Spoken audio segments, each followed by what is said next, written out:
दैसा दैखु निजोरा फुख्रि दंखल रानजोब्बाय लोगोफोर जोंनि चिरां जिल्ला खैलामैला बिसिडिसिनि सिङाव थानाय खरबजुरा गामियाव गोबांथार दंखल रानबाय दा गोबांथार गामिफ्रावनो रानबायबो जानांगौ आङो खोनानो मोन्दों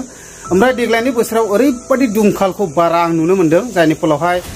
जि दंगफ्रा रानथावामोन 12 मासिया थायोमोन जि फुख्रिफ्रा रानथावामोन 12 मासिया थायोमोन बेफोर फुख्रि आरो दंगफ्रा सुरमा रानजोबनायखौ आं देग्लाय नुनो मोन्दों आरोखि आरो जि दंखलफ्रा रानथावामोन बे दंखलफ्रा रानजोब्बाय आरोखि ना गोबां जायगायावनो रानबाय आङो जों गामियाव देग्लाय मोनबैसे दंखल रानदों आङो बेखौहाय नोंथांमोननि गेजेराव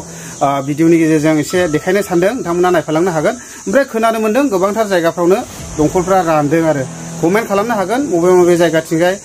दंखल आरो दैखरफ्रा रानदों एबा फुख्रिफ्रा रानदों ओमफ्राय बेजों लोगोसे वाटार साप्लायाथ' जेनेबा बानायबाय मथा-मथि साप्लाय खालामथ'नाय जायाखै दा बहुत प्रब्लेम जानानै दं आरोखि ना दै लोंनायाव सोरनिबा दंखला रानथ'वाखै दा बेयावहायनो जानानै दं आरो मथा-मथि गय आबाद बायदिसिना बेफोरनो बिफां लाइफांफ्राथ' रानबायानो फ्रायहिन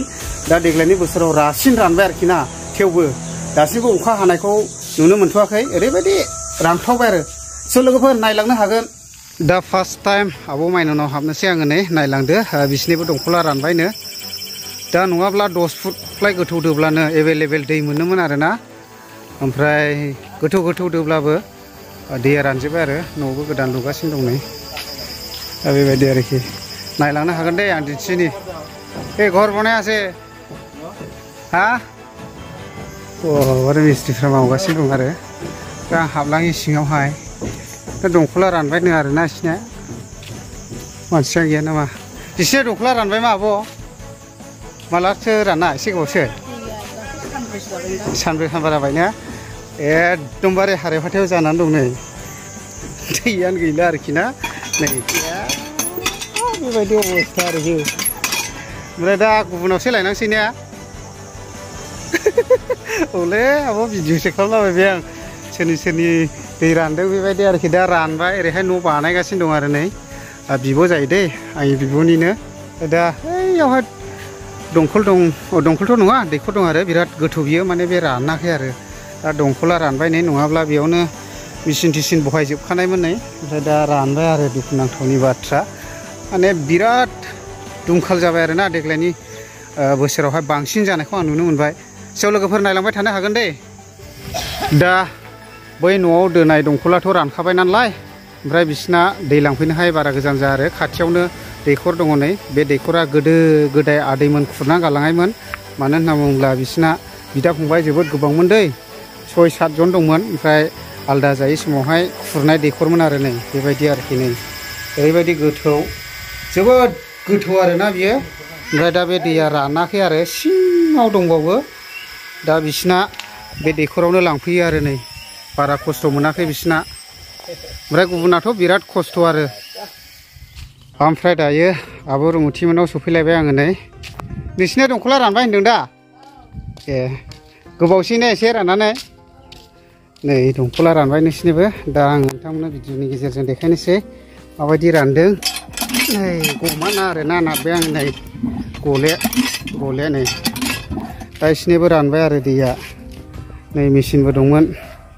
नङाब्ला बे दंखला रानामोन आरो ना जुग थायोमोन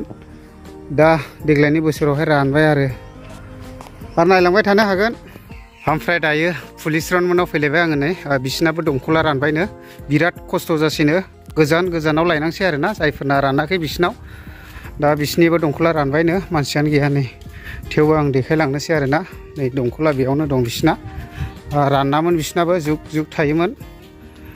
मथा-मथि बिसिनाबो दा रानबाय आरो बिराद गोथौ दाबायब्लाबो रानजोब्बाय आरो ना नै गैखाला आरो दैयानो गैला नै हाजार नाथ गैला आरो दैया बिदि अबस्था जाजोब्बाय आरोखि ना गैला आरो दैया दा बिराद खस्थ' मोनसे गोबां रानबाय आरो ना ओमफ्राय नैबे वाटार साप्लाइनि माबा बियो ओमफ्राय नै बिसिनिबो रानबाय आरोखि नोंसिनिबो रानबाय ना दंखला माबोरै जाखोलै बोरैथो दंखलालाय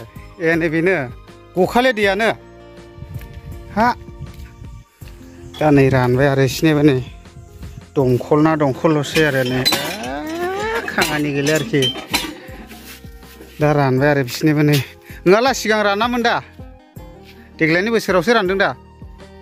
देग्लायनि बोसोरावसो रानबाय आरोखि नायलांबाय था बेनिफ्राय थांगासिनो दंबावो आङो रिस्टेरमेन्टआवहाय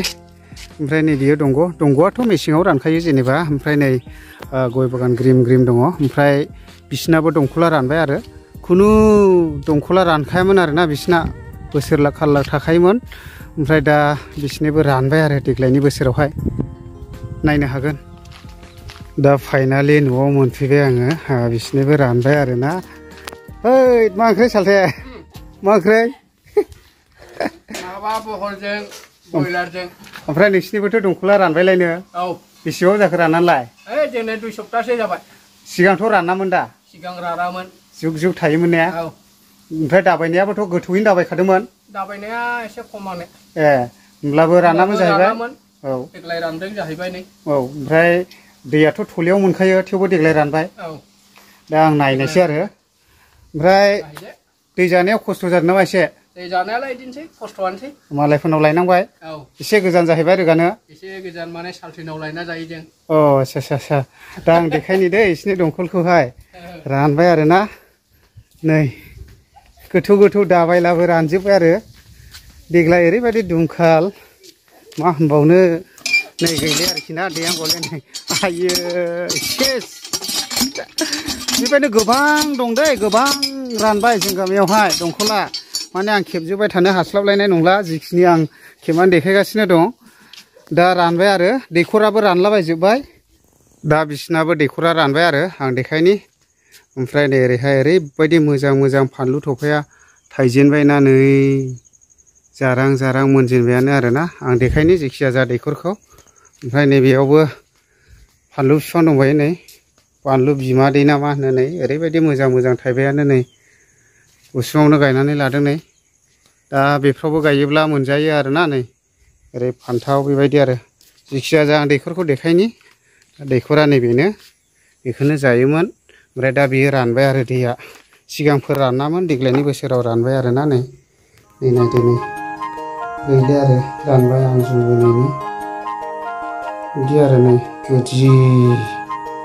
गोला नुहुरलानो नै माबा आंखौसो नुहुरफिनो मुथा मोनसे जि थाथेरासो नुदों